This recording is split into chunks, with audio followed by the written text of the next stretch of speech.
أعوذ بالله من الشيطان الرجيم بسم الله الرحمن الرحيم الحمد لله رب العالمين الصلاة والسلام على رسوله الكريم أما بعد সম্মানিত উপস্থিতি আসসালামু আলাইকুম ওয়া রাহমাতুল্লাহি ওয়া বারাকাতুহু।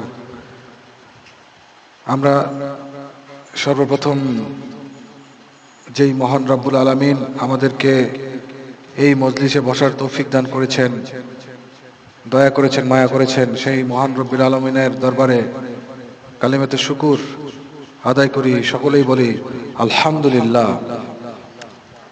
এবং সেই সাথে মানুষের মুক্তির অগ্রদূত দয়ার নবী মায়ার নবী হযরত মুহাম্মদ সাল্লাল্লাহু আলাইহি সাল্লাম, যিনি পৃথিবীতে না আসলে পৃথিবীর অন্ধকারচ্ছন্ন আধারে নিমজ্জিত হয়ে যেত, যার আগমনে এই পৃথিবীতে আলো ছড়িয়েছে, এই পৃথিবীর মানুষ মুক্তি পেয়েছে দ্বীন ইসলাম। সেই মুক্তির অগ্রদূত হযরত মুহাম্মদ সাল্লাল্লাহু আলাইহি সাল্লামের শানে সকলেই আমরা দুরূদ শরীফ পড়ি, সকলেই বলি সাল্লাল্লাহু আলাইহি ওয়াসাল্লাম। প্রিয় হাজিরিন, আজকে আমরা এখানে একত্রিত হয়েছি মহান রব্বুল আলামিনের কিছু কথা বলার জন্য এবং শোনার জন্য। লা ইলাহা ইল্লাল্লাহ,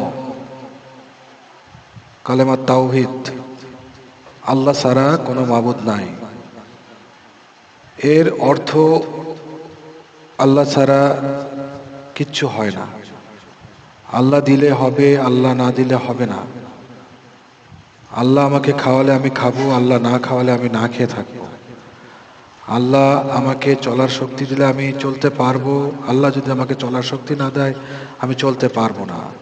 আল্লাহ যদি আমাকে বলার শক্তি দেয় আমি বলতে পারবো, আল্লাহ যদি বলার শক্তি না দেয় আমি বলতে পারবো না। আল্লাহ যদি আমাকে সুখ দেয় আমি সুখী হব, আল্লাহ যদি আমাকে সুখ না দেয় আমি দুঃখী হব। আল্লাহ যদি আমাকে সুস্থ রাখে আমি সুস্থ থাকবো, আল্লাহ যদি আমাকে সুস্থ না রাখে আমি অসুস্থ হয়ে যাব। আল্লাহ যদি আমার দিকে নেক নজরে তাকায় তাহলে আমি কামিয়াবি হয়ে যাব।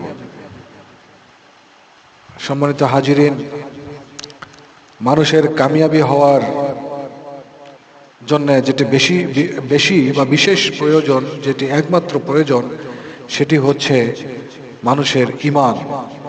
আর এই ঈমান এমন একটা জিনিস যে ঈমান মানুষের মধ্যে থাকলে সেই মানুষটা দামি হয়ে যায়। যেরকম এখানে যে ফ্যান লাইট এগুলো রয়েছে, যদি বিদ্যুৎ না থাকে তাহলে ফ্যান চলবে না, এই লাইট জ্বলবে না, তাহলে এই ফ্যান এবং লাইটের কোনো মূল্য থাকবে না। বিদ্যুৎ ছাড়া এই ফ্যান এবং লাইট কারো কাছে কোনো মূল্য পাবে না, এগুলো মূল্যহীন হয়ে যাবে। আমরা যদি এখানে ফ্যান টাঙিয়ে রাখি, এটাতে যদি বিদ্যুৎ প্রয়োগ না করি তাহলে এই ফ্যান দিয়ে কোনো কাজে আসবে না। যদি এখানে আমরা লাইট রাখি, লাইট লাগিয়ে দেই, সেই লাইটের মধ্যে যদি আমরা বিদ্যুৎ প্রয়োগ না করি, সে লাইট দিয়ে কোনো আলো বের হবে না, সে লাইট দিয়ে কারো কোনো উপকার হবে না। সেই লাইটটা অযথা এখানে একটা জায়গা দখল করে থাকবে। এই জন্যে ভাই, মানুষ হয়ে মানুষের ভিতরে যদি ঈমান না থাকে তাহলে সেই মানুষ ওই লাইটটার মতো, ওই ফ্যানটার মতো বিদ্যুৎহীন অবস্থায় একটা আবর্জনা হিসেবে থেকে যাবে। তো এই জন্য ভাই, ঈমানের মেহনত করতে হবে। ঈমান এমনি এমনি আসবে না, ঈমান খুব দামি জিনিস। এই জন্য ঈমানকে আনয়ন করার জন্য দামি মহলে যাইতে হবে, দামি দামি লোকের সাথে মিশতে হবে, দামি দামি আড্ডায় বসতে হবে, দামি দামি মহলে যাইতে হবে। মহান রব্বুল আলামিন এই ঈমানকে, এত মূল্যবান জিনিসকে আমাদের মধ্যে দান করেছেন যে ঈমানের মাধ্যমে আমরা মহান রব্বুল আলামিনের সংস্পর্শে যেতে পারবো, মহান রব্বুল আলামিনের অনেক কাছে যেতে পারবো এবং তার প্রিয় হয়ে যেতে পারবো। এই ঈমানকে আমরা আমাদের মধ্যে কিভাবে আনতে পারি? ঈমানকে আমরা আনতে পারি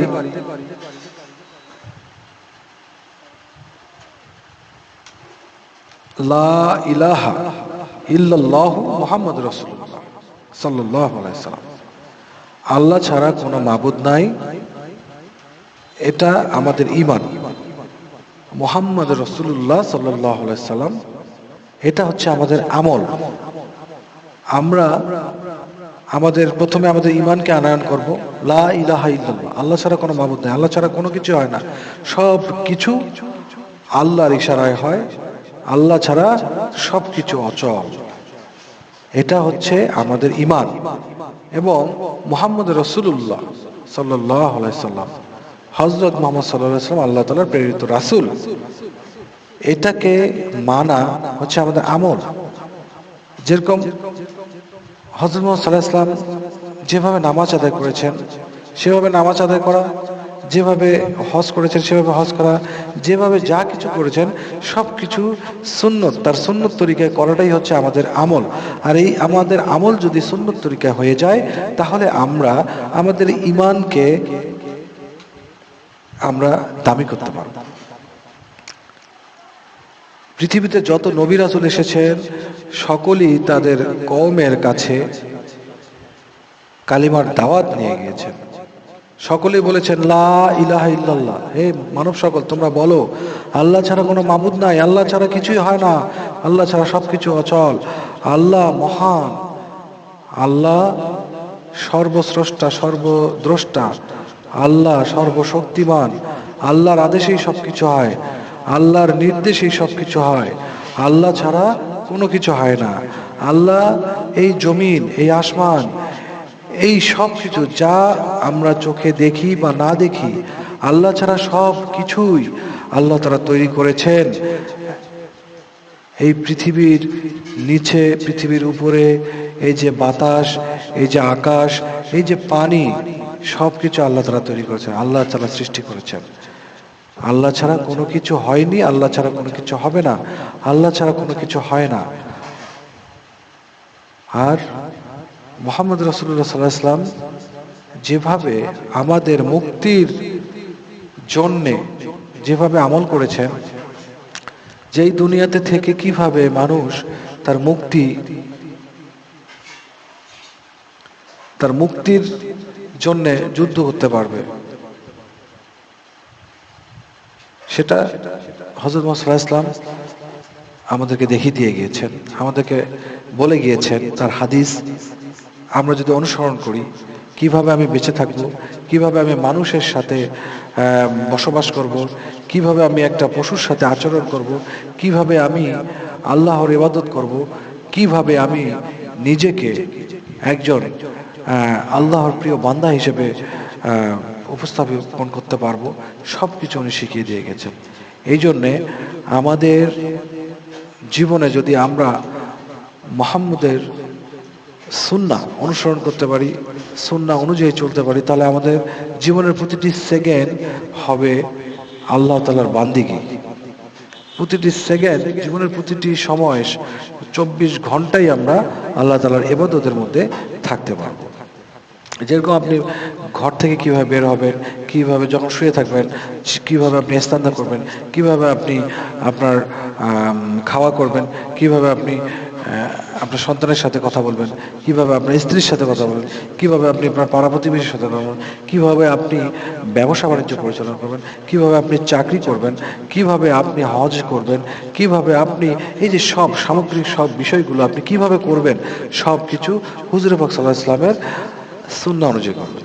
এই সুন্নাহ অনুযায়ী যখনই করবেন, তখনই আপনার প্রতিটা বিষয় আপনার ইবাদত হয়ে যাবে। আপনি সারা দিন 24 ঘন্টা আপনি ইবাদতের মধ্যে কাটাতে পারবেন।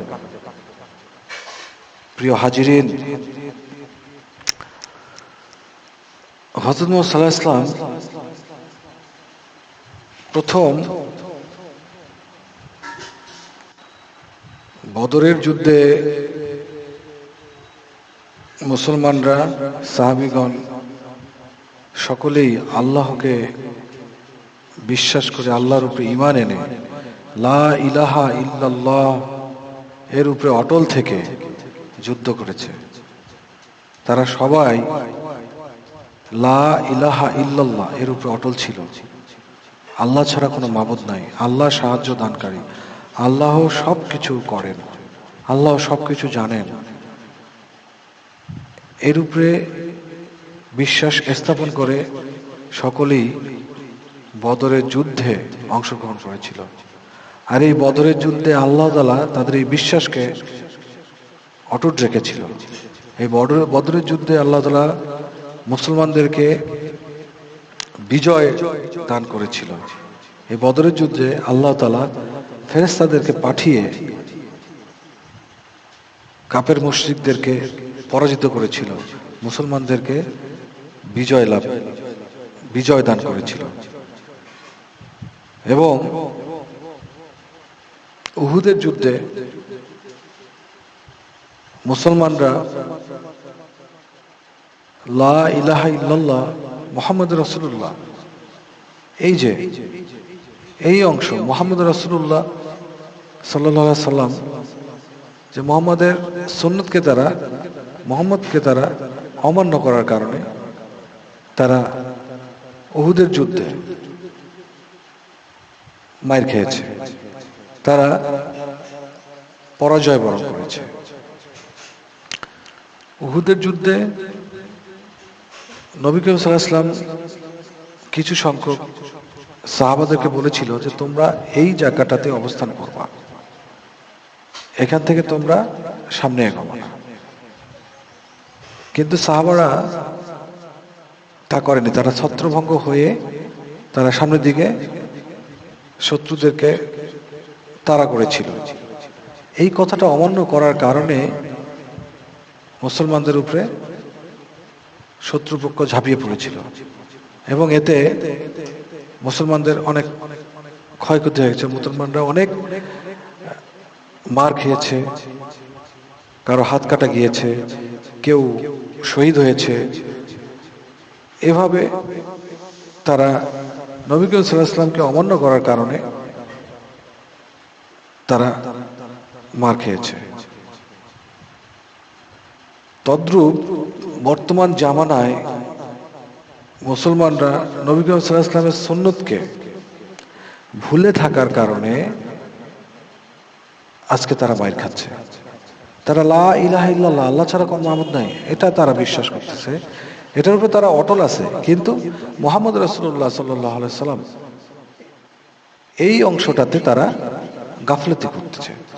তারা হুজুর পাক সাল্লাল্লাহু আলাইহি সাল্লামের সুন্নতকে তারা আঁকড়ে না ধরে সুন্নত পরিপন্থী তারা জীবন যাপন করতেছে। তাদের পোশাক, তাদের কথাবার্তা, চাল চলন, তাদের সবকিছুতেই যেন সুন্নতের কোনো কিছুই পাওয়া যায় না। তারা সুন্নতকে আস্তে আস্তে আস্তে ছেড়ে দিচ্ছে। এই সুন্নতকে ছেড়ে দেওয়ার কারণে তারা আজকে সারা বিশ্বে মুসলমানরা আজকে মাইর খাচ্ছে। তো ভাই, লা ইলাহা ইল্লাল্লাহ, আল্লাহ ছাড়া কোনো মাবুদ নাই, মুহাম্মদ রাসূলুল্লাহ সাল্লাল্লাহু আলাইহি ওয়াসাল্লাম, মুহাম্মদ আল্লাহ তাআলার প্রেরিত রাসূল। এই রাসূলকে আল্লাহ তাআলা পাঠিয়েছেন এই উম্মতকে, সরাসরি এই উম্মতকে দেখিয়ে দেওয়ার জন্য, সরাসরি এই উম্মতকে শিক্ষা দেওয়ার জন্য। আল্লাহ তাআলা কোরআনুল কারীম নাজিল করেছেন মুসলমানদের জন্য জীবন বিধান। মুসলমানরা এই কোরআনুল কারীম অনুযায়ী জীবন পরিচালিত করবে। কিভাবে করবে এটা হযরত মুহাম্মদ সাল্লাল্লাহু আলাইহি ওয়াসাল্লাম প্র্যাকটিক্যালি মুসলমানদেরকে দেখিয়ে দিয়েছেন এবং তিনি নিজে না খেয়ে, নিজে যুদ্ধ করে, নিজে কষ্ট স্বীকার করে মুসলমানদেরকে শিখিয়ে গেছেন যে কিভাবে এই দুনিয়াতে অবস্থান করতে হবে, কিভাবে এই দুনিয়াতে অবস্থান করে আখিরাত আবাদ করতে হবে। এই দুনিয়াটা হচ্ছে আখিরাতের ক্ষেত স্বরূপ, আর এই ক্ষেতে দুনিয়াতে আখিরাত আবাদ করতে হবে এবং এই আখিরাতের ফল আমরা কিয়ামতের দিন আল্লাহ তাআলা আমাদেরকে দান করবেন। আখিরাত চিরস্থায়ী, দুনিয়া হচ্ছে ক্ষণস্থায়ী। এই ক্ষণস্থায়ী দুনিয়া যদি হীরার চেয়েও দামি হয়, এটা কারো কাছে গ্রহণযোগ্য হবে না। আর আখিরাত হচ্ছে চিরস্থায়ী, যে আখিরাত, আর এই আখিরাত যদি রূপার তৈরি হয় তবুও এই আখিরাত চিরস্থায়ী, যেটা চিরকাল থাকবে। আর এই দুনিয়া হীরার তৈরি, কিন্তু এই দুনিয়া চিরকাল থাকবে না। তদ্রূপ মানুষ এই দুনিয়াকে গ্রহণ করবে না, গ্রহণ করবে আখেরাতকে। যদিও বা এটা বলার জন্য বলা হলো যে নয়, আখেরাতি সঠিক এবং আখেরাতি মূল্যবান, মহামূল্যবান। দুনিয়া হচ্ছে ক্ষণস্থায়ী এবং দুনিয়া হচ্ছে বেঠিক। এই দুনিয়াটা কোনো মূল্য নেই।